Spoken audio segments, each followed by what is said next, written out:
using EMOMs, every minute on the minute, or as I like to call them, OTM, on the minute, it's a strategy, using that to get strong, right?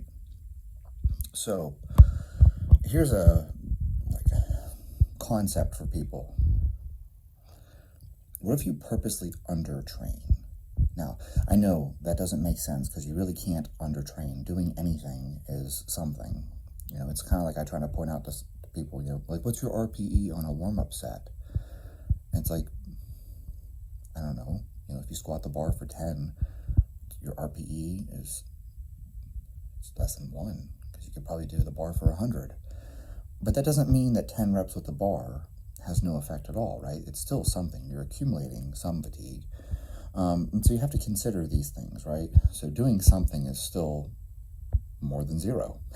So the term undertrain here, as I'm using it to define terms first, is that we're simply not pushing to failure, and we're not going to max out, and we're not going to push ourselves to maximum recoverable volume or some arbitrary concept that can't be quantified here. We're just going to say that we're undertraining. So you're training below whatever threshold it is that you have. Now, this is, I'm going to tell you exactly what to do now. I just wanted to make sure I define terms because I don't want someone to comment and argue about the difference of undertraining versus training. All training is technically undertraining because you have to recover from it. So you have to do less than you're capable of, because if you went to your absolute threshold, you won't be able to walk tomorrow. So what you do is you're going to take your 10 rep max. All right, so just for this example here, we're going to pretend that your 10 rep max back squat is 185 pounds. That way we can just stick with 185 for the whole discussion. You take that 10 rep max, and now your next workout is going to be on the minute, every minute, or whatever we want to call this, on the minute singles or whatever. And you're going to do 10 singles. So you set your timer, watch your timer. That first minute, you do a single. And then that second minute, you do a single. And you get the picture. I don't have to go through the whole thing, I hope. You're going to do 10 singles with just 1 minute. So you're not even getting a full minute of rest. You're getting less than a minute of rest. And this should not be hard because that's your 10 rep max. And now you're breaking it up into 10 singles. So it's almost like a cluster set. But we're doing a cluster set of 10 singles, right? And that's your first workout in this progression.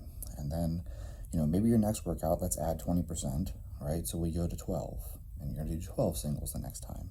And then we're going to add, a few more reps. We'll do 15 singles. Maybe you jump from 15 to 20. I would tell you probably jump 15 to 18, then 20. Okay, once you get to 20, though, jumping from 20 to 25 shouldn't be that hard. So, 24, 25 singles. And I realize now this workout's taking 25 minutes. That's a long workout, right? So now this workout takes 25 minutes. Of course, you had to warm up beforehand, so it's probably more like, 40 minutes. In any case, then you work your way up till you're in like 30, right? And then once you get 30 singles, it's 30 minutes of you just doing singles, then we're going to drop all the way back down, and we're going to do doubles. So now you're going to take 185, you're going to do a double on the minute, 10 sets. So that's 20 reps total. So it's actually less reps than you were doing before. Before you did 30 singles, but now we're going to do 20 reps total, 10 doubles. And you're just going to progress that back up the same way. So we go from 10 doubles to 12 doubles to 15 doubles to 18 doubles to 20 doubles, and you take it all the way back up again, okay? If you want, you can take it all the way up to 40. You could do, 40 singles before you drop down to doing doubles. It's up to you. There's no right or wrong way to do this. This is a very efficient way, though, of getting a lot of work in. Stop and think about it. 40 singles. That's 40 reps of 185. That's a very good stimulus there. You have to work your way up to it. You're not going to start there. You start off with just 10. And you don't progress this any faster than you're capable of doing. So if you find that you're straining on these reps, you need to slow down, go back. These should feel smooth and easy reps, actually. You should not be straining like, I just barely made that last rep. No. If you just barely made that last rep, you increased your volume too fast. And do not progress this any faster than you are, obviously faster than you're progressing. Like, don't just force it and try to grind out reps. These should be smooth reps. And you're going to do that with the doubles all the way up, just like you did with the singles, and then you're going to go to triples, okay? This is actually a bastard. I'm not going to lie to you. Doing triples on the minute is hard because you don't have enough time to recover. So you can do triples on the minute, or alternatively, you could set yourself up with like a minute 30. So on the minute 30, right? This doesn't work out perfectly every time, folks. On the minute 30, you're going to do a triple. That way you give yourself a little extra time because you're doing 3 reps. And you're going to work your way up on that too, all right? And then what you're going to do is you're going to go to 5s. You're going to do 10 sets of 5, resting 2 minutes between sets. Oh, why 2 minutes between sets? Because you're going to need more rest. It's 5 reps. You're not going to do 5 reps and then recover and do another 5 reps doing on-the-minute stuff. You're going to rest 2 minutes. So yes, this workout gets longer. And you're going to work your way up doing sets of 5, okay, where you rest 2 minutes, 10 sets of 5. And then we're still at 185. We haven't increased the load at all. So you're getting stronger, and yet you're doing more volume and more reps per set. And then we're going to go to 8s. And you may have to start off with just 3 or 4 sets of 8. And you're going to rest 2 minutes between those sets, maybe even 3 minutes between those sets. I encourage you to increase the rest time if you need it. And then you're going to work your way up. So you're going to go from 3 sets of 8 to 4 sets of 8, 5 sets of 8, eventually 10 sets of 8. And then we're going to do 10 sets of 10.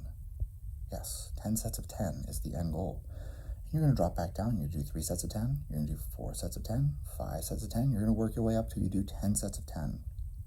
Once you hit 10 sets of 10 with this 185 that you started off with, which was a 10 rep max, now you're able to do 10 sets of 10, resting, say, 3 to 4 minutes between sets. It's a long workout. It's a hard workout, okay?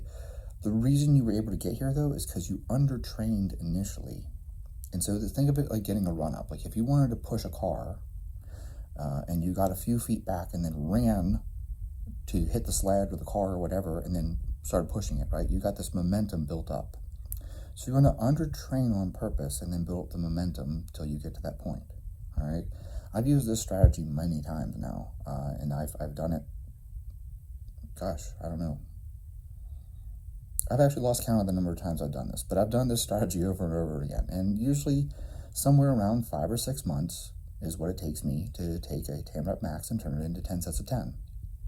Every time I do it, it works. I haven't had a time where it failed, but I'm very cautious about not increasing, right? So I never increase faster than my body is able to handle these things. So I am not grinding reps.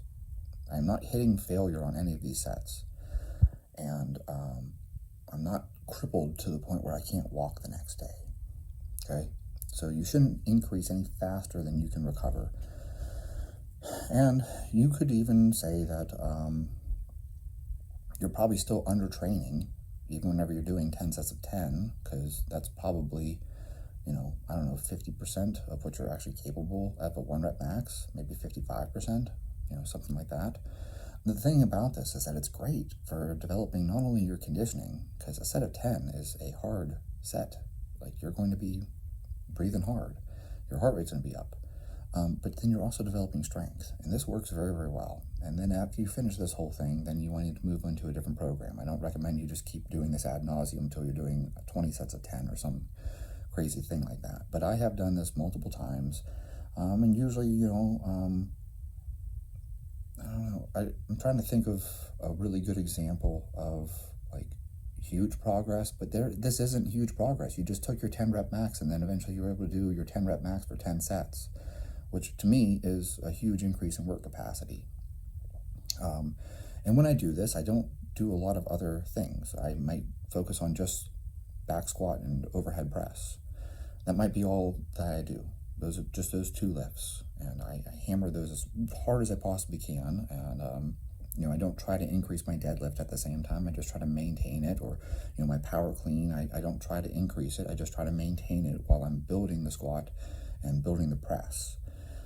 So I'm not like aggressively trying to improve all my lifts at once. I'm aggressively trying to improve my squat, aggressively trying to improve my press, and then I just try to maintain the other lifts. And this is a good strategy. This works well. And then usually after I finish that, then I go into some type of other phase, like a 5x5 or something like that. I try to increase the load from week to week doing the same 5x5, or, my favorite is really 5x3s because I prefer threes. Why do I prefer threes? It's preference. I find that I make better progress on threes, and that's just based off of 20 years of lifting. So across 20 years of lifting, I make my best progress on threes. Some people, like Ed Cohn, I think, has stated that he made his best progress on fives. That doesn't mean fives don't work for you. If fives work better for you, then do fives. Like, no one says you have to do threes. You should develop a sense for what works well for you over time. But for some people, you may find that threes work well for you. But I'm not telling you that you're the same as me. We're obviously not the same. I feel best and I make the best progress on threes. So that's how you would implement this program. And certainly you can do it with other lifts, but it doesn't work very well with the Olympic lifts, actually. So as much as I love doing on the minute power cleans or on the minute power snatches or something like that, you're not going to be doing triples on the minute of a power clean, or a clean for that matter. I mean, imagine trying to do a triple of a clean and jerk on the minute. Yeah, where you have to rest 5 seconds before you have to start the next one. So at that point, you're basically just doing an infinite set, But this works well for things like squats, especially if you're a fast squatter. If you're a slow squatter, this might not work well, but if you're fast and bouncy, banging out a triple, boom, boom, boom, you just threw it, rack it. You have plenty of time to rest if you're a fast squatter. If you're a slow, grinding squatter, this might not work the same for you. And that's why I tell people all the time, just because there's a program doesn't mean it's the right program for you. So you have to pay attention to what kind of lifter you are. That's definitely something to consider there. If you're a fast, bouncy squatter, this works very, very well. If you're a slow, grinding squatter, singles are still fine. You could still probably come up with some implementation of this program, but you may have to change things sooner. By the time you do your sets of 3, you might need 2 minutes of rest because it takes you 30 seconds to do 3 reps. That's just something to consider. I threw that in the end. Probably should have said that at the beginning to pay attention what type of squatter you are, but yes, that definitely makes a difference. So anyways, I hope this was useful. Give it a try. You'll be surprised. I know 10 sets of 10 sounds really daunting. It sounds like it would be miserable, but if you work your way up to it slowly, it really isn't that bad.